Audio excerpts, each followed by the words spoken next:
Okay, so obviously Michael loves this job because it involves huge quantities of his favorite food, mayonnaise. Pretty much. That is clearly why you were immediately drawn to this listing, is just massive vats of mayonnaise. What, am I right? Full set of Acquisitions Anonymous. Hello, another episode of Acquisitions Anonymous. We don't have 100% beard anymore.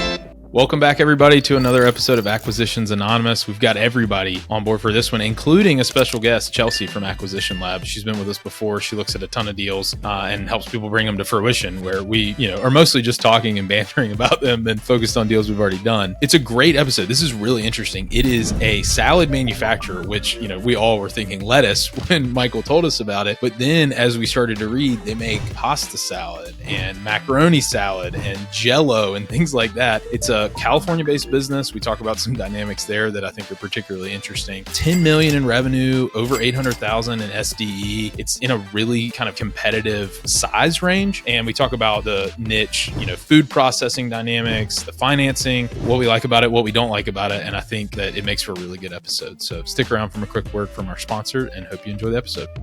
This episode of Acquisitions Anonymous is sponsored by Acquisition Lab. Acquisition Lab and their team, they've been longtime supporters of the pod, and they provide a really great service for people who are looking to acquire a business. So it's created by Walker Dybel, who's become a friend, the author of Buy Then Build, How to Outsmart the Startup Game. So Acquisition Lab's an accelerator with a highly vetted, cohort-based educational and support community for people who are serious about buying a business. So a lot of our listeners like you tune in every week to our deal reviews. You want to get in on buying a business. You're on this podcast because you're trying to learn how to buy a business. But if you're not quite sure where to start, Acquisition Lab is a great place to start. So they exist to help people buy a business and to navigate all those complexities of the process, everything you hear us talk about on the show. They provide a proven framework, tools, and resources that support you all the way from search to close. They do it. There's a whole bunch of educational material and support. So if you're serious about buying a business, check out acquisitionlab.com, or you can actually email the program director, Chelsea Wood, directly. Her email is chelsea@buythenbuild.com. I think this podcast today is going to be kind of like Cheers, where like people just kind of wander in. So yeah. I don't know, Heather, if that makes us old that you got the Cheers reference, but I did. I totally got it. I like it too. I like that style. I agree. It super works. Well, Chelsea, thanks for being here. We're glad to have a guest today. I think this will be the first time we'll ever do a podcast with 5 of us. Just we won't be here for the whole time because 2 of the other guys are late. So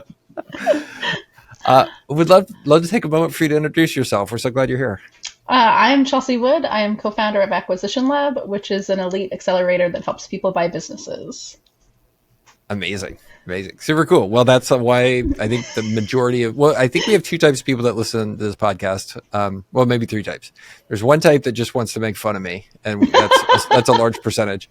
But then there's other folks who are looking to buy a business. And I think the third type is just kind of business nerds. And so we get a lot of those types. But the second one, and maybe the first one, I don't know if you want those people as customers, are totally up the alley of who should be a customer for you guys. So. And I got to add another one, students.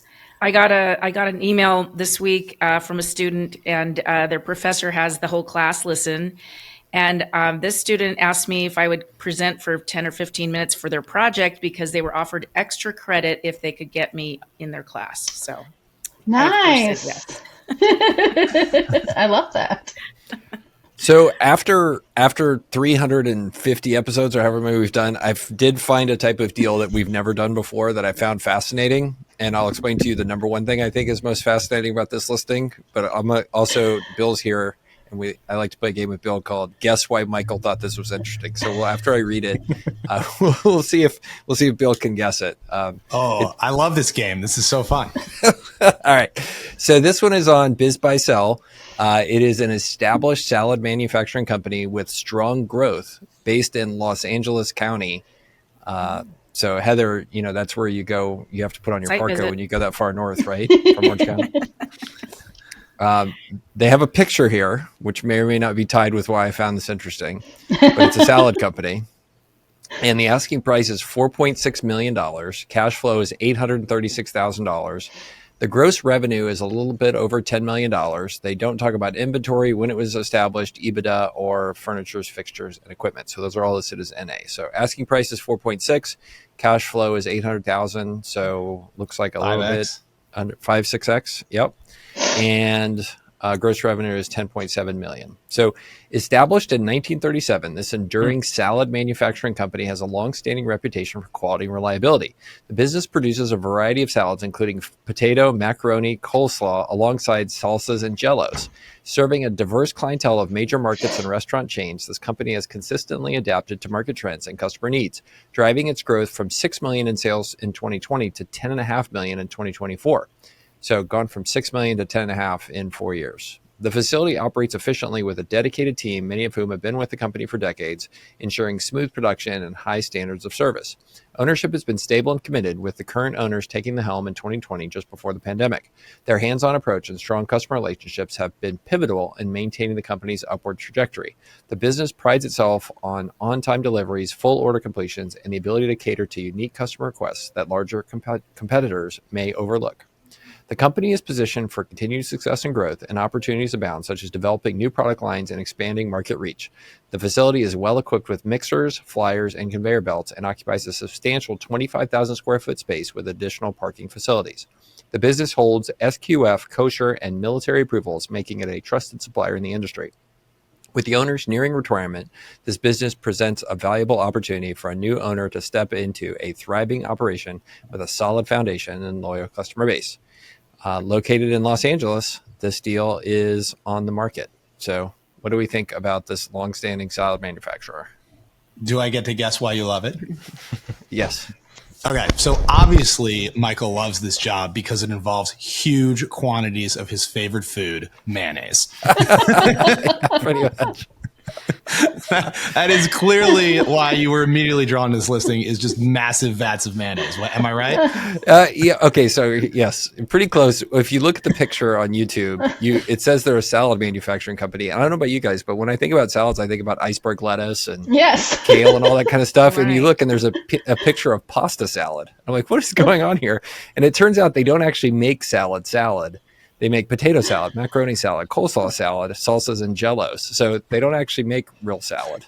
So to me, that was why I liked it the most. I was like, wait, this is super weird. Like, why is there a picture of pesto and pasta? They make the more fun version of salad. It's fine.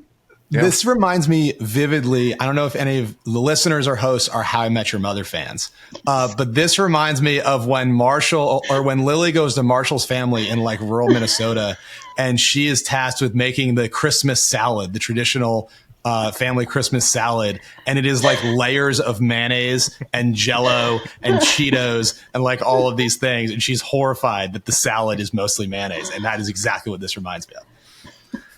I feel like manufacturing is such a weird word to pair. I mean, I get it. They're making large quantities of potato salad and pasta salad, but I don't know. Salad and manufacturing, when they're like side by side like that, it just gives me like a weird vibe. Like I don't want to taste it. You don't want to eat food that's been manufactured, Mills? Is that what you're saying? Well, it's just, I feel like it's a weird connotation. I get it. We've talked about, large scale food processing, and when you see that stuff, it doesn't make you want to eat it. So, yeah. Very true. So Chelsea, one of, let's say one of y'all's program participants brings up this deal and starts to think about it. Like what's the initial kind of reaction y'all would have, and how to help somebody kind of think about this? I think my first thought as I'm reading this is like, okay, so which member do we have that I think this would be a good company for, right? Like, every deal's a good deal if the structure's right and if the buyer's right? Mm-hmm. And so I think it'd be really great for somebody that has a background in food manufacturing. So we have a member who built a keto food manufacturing, right? He exited that company and is buying with his proceeds. And so somebody that already understands the market, or somebody that has connections to the market. So I don't have this client now, but I once worked with, in my consulting days, a food brokerage. Right. And so that's the middleman between brands and grocery stores, right, to get them into grocery stores like that. Somebody with that connection would be a great background. It's got a healthy cash flow, so that's great. I think that as somebody that is the only one in my family that is like, I don't love mayonnaise the way Michael does, apparently. I come from a family growing up that does, like a father specifically. And so I love the foods that they make. No one in my immediate family eats them though. So I love the product. I love the age, right? So this company is almost 100 years old. Like, that is beautiful. We've had quite a few members acquire companies that are 100 years old or close to or over. And those, I just love those, right? For obvious reasons. I love the structure, right? It's a very mature infrastructure. It's a solid operations. And so the likelihood of being able to fill your own skill gap is pretty high with finding that talent internally. I can't imagine that a company that's been around this long, this many generations, isn't transferable, right? Because it's existed this long, and I promise one person hasn't been operating it that entire time, probably, because I would assume they'd be at least one person would have passed on to greener pastures, and so I love that.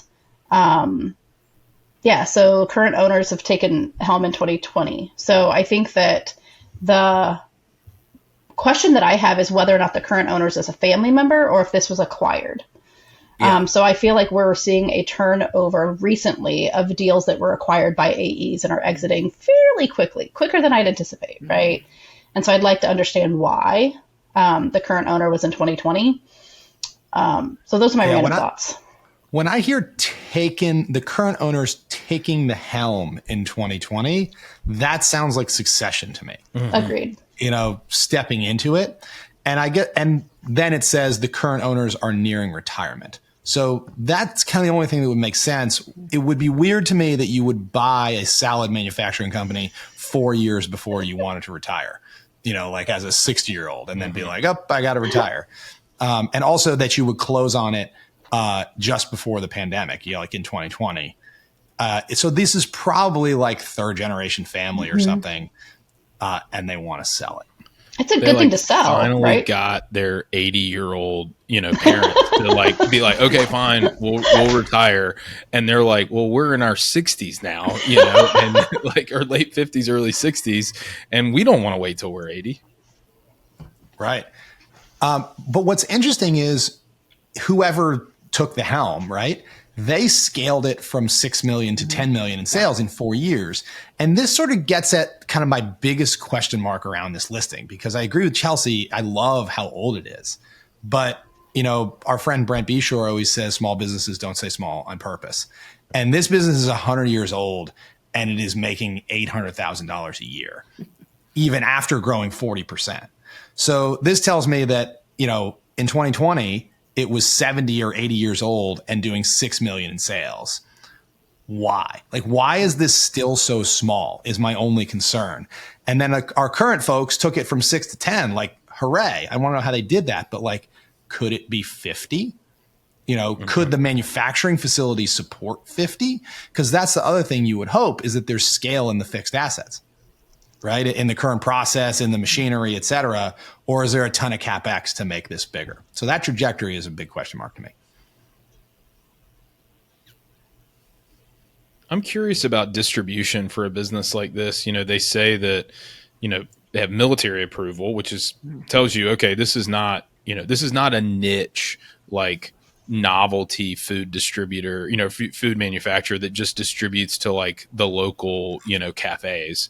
They at least kind of know what they're doing in terms of compliance. My wife texted me this morning and was like, when's the last time we had boar's head? There's a, listeria outbreak with boar's head, and, multiple people have died. You have to, there's huge risk, right, with anything food manufacturing related for those type of foodborne illnesses. But these folks, they know what they're doing. If you can sell to the military and you can figure out procurement and compliance, but it just makes me wonder, okay, if you can do that, what's stopping you from doing it more broadly, or, just pushing more volume? Yeah. And that's the thing. Like, they've got SQF, kosher, and military approvals. Like, they got all this history. Like, why is this thing not bigger? And maybe that's recent. Maybe it's recent, right? And they have just been small scale up until this point, but I'm just dying to know, what's the backstory with this? I'm curious about customer concentration as well, because I can almost imagine the potato salad at the market, and the deli counter. This is kind of that sort of stuff. And it's very easy when you're serving that market to have a concentration, of one particular chain. Even with the military, perhaps some of this growth was a military contract. And I've actually seen a food service company recently that had a lot of swings in revenue because of the military. It wasn't really a long-term contract. They sort of came in as, a provider for a military base, and kind of off and on. The military would bring them in and then say, no, we don't think we need you, and then bring them back. So, there's a lot of swings that can happen in revenue if there's any concentrations, and I would imagine there's got to be some in this kind of business. I wonder about size too. I wonder about the consumer habits, right? So like when I was working with that client, they were doing a lot to try to get more healthful brands, right? Because consumer patterns had changed. And so I have to wonder what the expansion capabilities are for this company, because there's a reason my family doesn't eat these foods and I do, right? And so what are the options to take less mayonnaise based, like healthier food options, right? Like, salad. Yeah, like and so I think that would be interesting, because Jell-O salads are very old school. Like, I don't know anyone that brings a Jell-O salad to a party anymore. And so the salsa. Hold on, my wife listens to this. You haven't met my in-laws, is what I was going to say. So. Well, exactly. So we don't want the product to age the way the company's aging, right? They need to stay current with the product offering. And so I wonder what the capabilities and the expansion, like what the possibilities are there to introduce new products. Okay.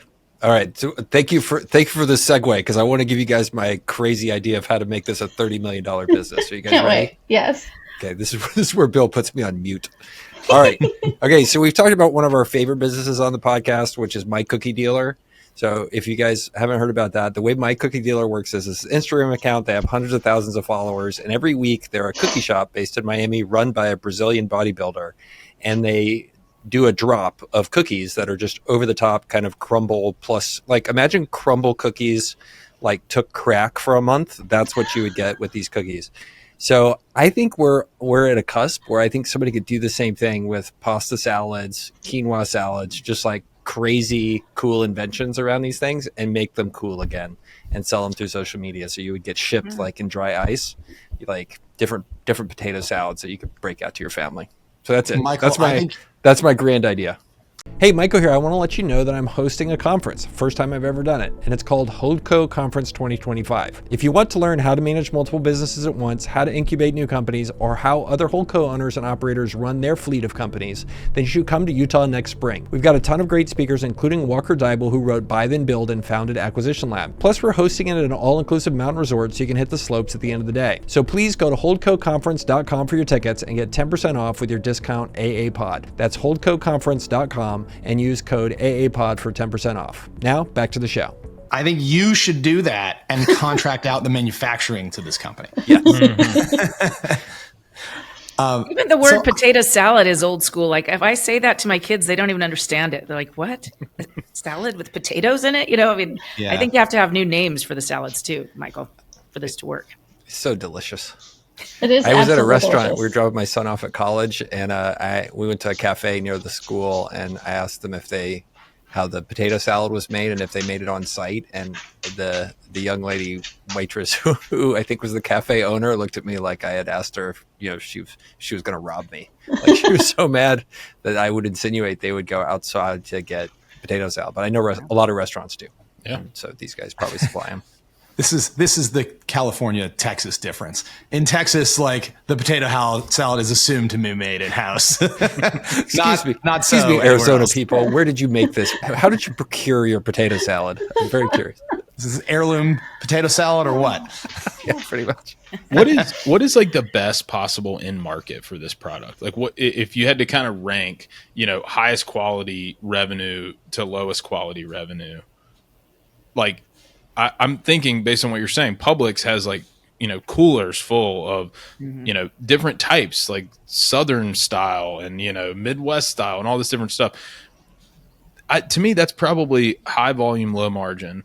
The military is probably high volume and better margin. But if you could sell on demand, weekly or something to local restaurants, but what do you think is like the hierarchy of quality of revenue for this product? I don't know. So I think number one, to answer your question, I think number one would be like catering and like one-off type situations where it's like, hey, we're going to feed 50,000 people at this, at this race, right? And like a caterer calls you and says, I need 1,500 gallons of potato salad, right? And I think that's going to be your best, which, by the way, I kind of just want to be in that business where like somebody calls you and says, I need 1,500 gallons of potato salad. I think number 2 is going to be kind of mom and pop markets, in terms of just being able to have pricing power and some sort of uniqueness there, just because they're not going to be shopping around like a big grocery store chain is. And then I think you're going to start to work your way down to military. Like you talked about, military's hugely inefficient with stuff like this and doesn't shop around as much. But then I think the bare bones bottom that you don't want to be in is like selling this stuff to the scaled grocery chain or being a Safeway supplier or whatever Vons or whatever it is in Southern California, where they like tell you what the recipe is and they tell you what they're going to pay you and tell you how to deliver it and all that kind of stuff. And you end up making no margin. So, I think that's the hierarchy of who you end up selling to here.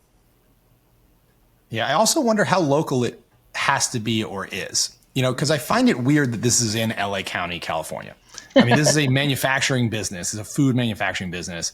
All of your costs are through the roof in LA County, California, right? You could be almost anywhere else and pay less for labor and taxes and rent and all of the things that you have to pay for.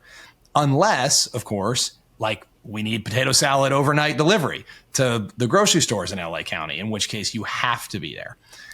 So that's a question I have. I think that's what it is. I think that because they made a comment about on-time deliveries, so I think it is probably almost a route business in that respect, that you're serving the groceries and the cafes and sandwich shops in a certain trajectory mile range around the plant. That's my guess. So we probably have really expensive potato salad here, just so you know. Well, you're really expensive everything. You're really expensive that, but for everything. And it's not as good as Texas, it sounds like. So, So our producer Gustavo just sent me this, and it is yearly search terms for potato salad and pasta salad. And I pulled it up on the screen for those of you on YouTube. Those things mostly get eaten during the summer. July 4th is what this looks like, right? Yes. Hell yeah. Let's go 4th of July. Awesome. Fireworks and potato Fireworks salad. and So when we talk about who an ideal acquirer is, I'm going to say a summer seasonal fireworks business. Yeah. Just branching into the potato salad industry. Yeah, buy your fireworks and potato salad at the same time. Just what I need, more CapEx and time in Southern California. That's perfect. So I think that's a testament to one of the features to like about this business is they're not just selling one product, like they have a variety of products that they're selling, right? In terms of I think the other peak's Thanksgiving. Macaroni and all that stuff. Like looking at that map, it's Thanksgiving and 4th of July. That's when you want pasta salad or potato salad, or those two holidays. Speak for yourself, Chelsea. I want something right now. I'm getting hungry just thinking about it. It's so funny. My grandfather passed recently, and the best part was that I got so many different varieties of potato salad after the fellowship. And I remember telling my mom, there was pasta salad, and there's like 4 types of potato salad. My kids husband wouldn't eat anything. And I'm like just stuffing my face with my, what I'm used to eating from my family. So, what I do like about this, like if you're a buyer, if you're a searcher, right, if you're going through Chelsea's program, it's manufacturing, which is good. Like Chelsea, I'm sure you got a lot of people looking for manufacturing, but it's not like highly technical manufacturing. You're basically mixing up potatoes and mayonnaise in a big vat. And like, yes, you got to do the cleanliness and you got to be, food safety and all that stuff.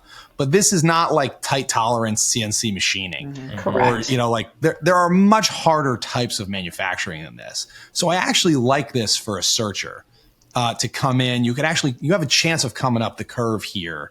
And it's not like you employ a bunch of engineers who are going to look down their nose at you forever, because they know way more about manufacturing aircraft parts than you could ever hope to. So I do like this for that reason.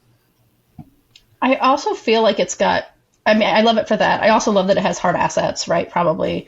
I don't know where the real estate plays into it. So that's a little complication that I don't feel like dealing with right now. But I really like the idea, and this is just me as a human. I'm kind of a collaborative community-based person, but I like the vision of sponsoring a community picnic. And it's like the brand name picnic because it's come eat as much as you can of our mayonnaise, extravaganza. Like and maybe Michael can come. competition. Right. Yeah, pasta salad competition. Like food unites people, so I do really like that, right? I like that aspect of this business. So here's a question: are we walking into a buzzsaw with this deal? Right? Like, I'm trying to think about my kids. They don't like potato salad for sure, and they're teenagers. You know, we do not have the early 20s demographic, represented a lot on the on this podcast. But I don't know that folks. Are we running into a buzzsaw that manufactured food like this is just going to be in trouble, and it's the start of a big decline for a business like this. I think if you could diversify it, I think if you you'd have to, for me, I'd want to diversify the product base. Like Heather said, I'd want some kind of quinoa, celery salad, something, right, that speaks to the younger generation. I also wonder about white labeling, right? Like could I manufacture for someone else instead of just trying to sell my own products? That's having been in manufacturing facilities like this that have made different types of pet products, food, supplements, etc. A lot of this equipment is very generalizable. To Chelsea's point, I mean, it's like the fillers and the mixers. I mean, you can make almost anything here. So yes, I agree. Like, will they still be eating potato salad in 30 years in the quantities they're eating it now? Maybe yes, maybe no, but that's a long time. Like, I don't think potato salad demand evaporates next year, but it probably trends down, over time. So you have time to diversify. And you could very likely use the same fixed assets to do a whole bunch of different things, which is nice. So then a buyer needs to be maybe from the food industry or bring somebody in because they've got to kind of create new recipes that could sell, and then they've got a whole sales job and a pivot sort of that has to happen. So I think there's a little bit of risk there. And given that, I think the multiple's too high. It seems way too high to me, even without thinking about the pivot and the need for it. This is, to me, max 4 turns is what I would pay. I wouldn't pay any more than that. I'm not even sure I would pay that if there's concentrations. Agreed. Yeah, I hadn't even gotten into the numbers yet, but I agree. And I wonder what cash flow actually means because everybody seems to use different words for different things and even the wrong words for for things. And so, is that, am I talking about EBITDA multiples? Am I talking about SDE multiples?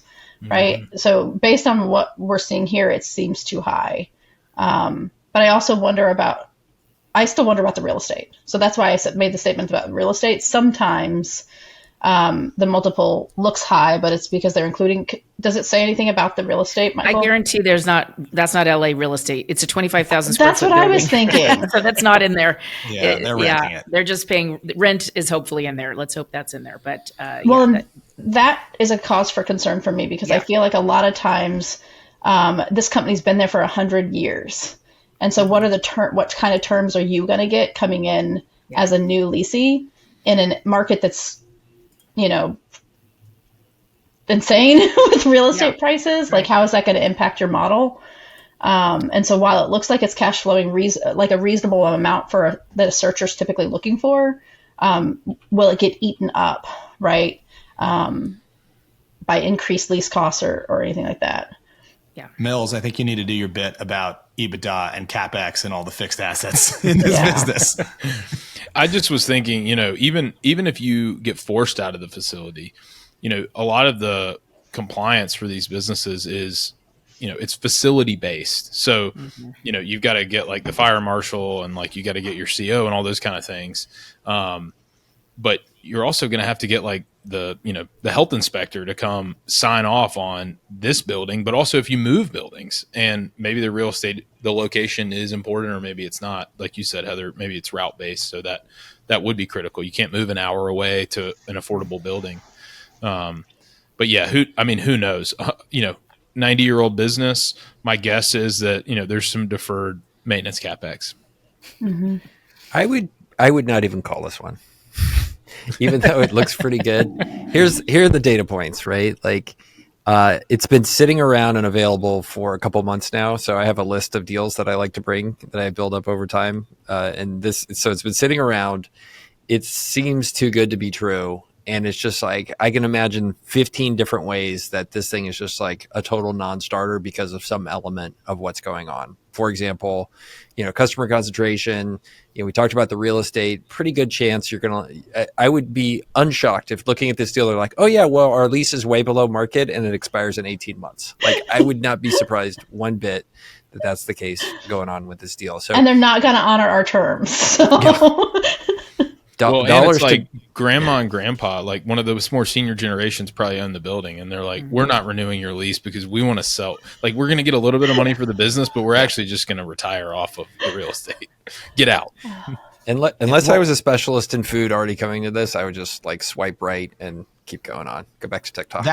Mills just made a really important point though. Yeah. Right. Because this is like probably one of those classic American businesses that the real estate is worth more than the business. Yes. Right. It's happened tons of times. They've probably been in this building forever. And the problem is in real estate, the value of the building is directly proportional to how much rent they are collecting. Mm-hmm. Right. And so what they hopefully have done already is raise rent aggressively on themselves, but they have almost certainly not done that. Correct. So what will happen is as soon as you are in there, they're going to start thinking about selling the building and they're going to realize they need to stick it to you on rent to maximize the value of their generational real estate. And then you're very, very quickly on opposite sides of the table. Yep. Cool. Yeah, the real estate's the biggest ticket for me. We're coming up on time. Do you guys want to rate the deal? Thumbs up, thumbs down? Heather's a thumbs down. Yeah, thanks. I'm sideways. You're always I need so more positive, information. Mrs. Linder. Well done. I need more Bill's like- information. You're supposed to like this. There are fixed assets here. It's really aged. I mean, there's stuff to like. Potato salad. Come on. Horrible. And this, folks, is why you should talk to a bunch of lenders because some lenders just don't like mayonnaise-based salads. Wow. Shots fired. All right. That's Bill why you is need a shake- loan broker, right? Because if you're just talking to I'll one find someone lender, who does like potato salad. That's right. right? A loan broker helps you find someone who likes potato salad or at least doesn't not like it. Mills. I would totally, I'm like enthusiastically thumbs up for the next step. I want to know the exiting owner. They've only owned it 4 years. What's the story behind it? Are they just tired and they need like a growth partner? Do they need a catalyst? I mean, there's so many what ifs. I could very easily imagine situations where you have a call with the seller and you're like, why did I just waste my time? Or scenarios where you're like, I need to get on a plane and go talk to this person because this could be a huge opportunity. Chelsea. I'm with Mills. Like I'm concerned about the things we talked about, but I'm like super excited. I need more information, but I'm also a deal nerd.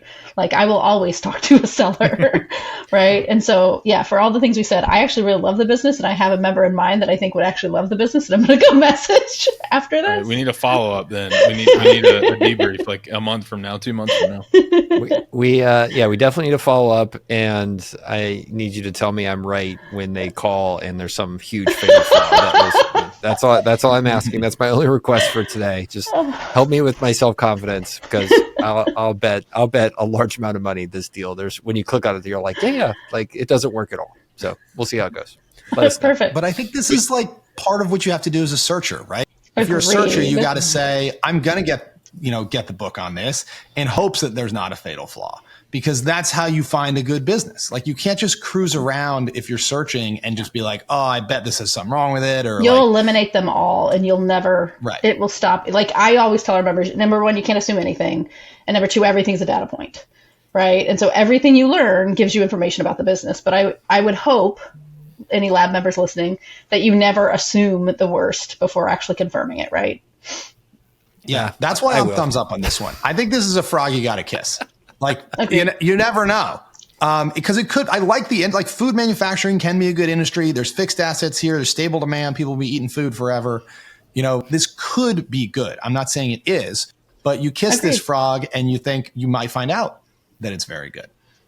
So that's from a searcher perspective. I'm thumbs up. There's still questions, of course, but if it was perfect, it wouldn't still be on the market. Mm-hmm. Exactly. Awesome. All right, everybody. Tell your friends if you like this episode, and we'll see you next week. Thanks again, guys. Chelsea, for being here. We really appreciate you. Oh, my pleasure. Talk soon. Bye.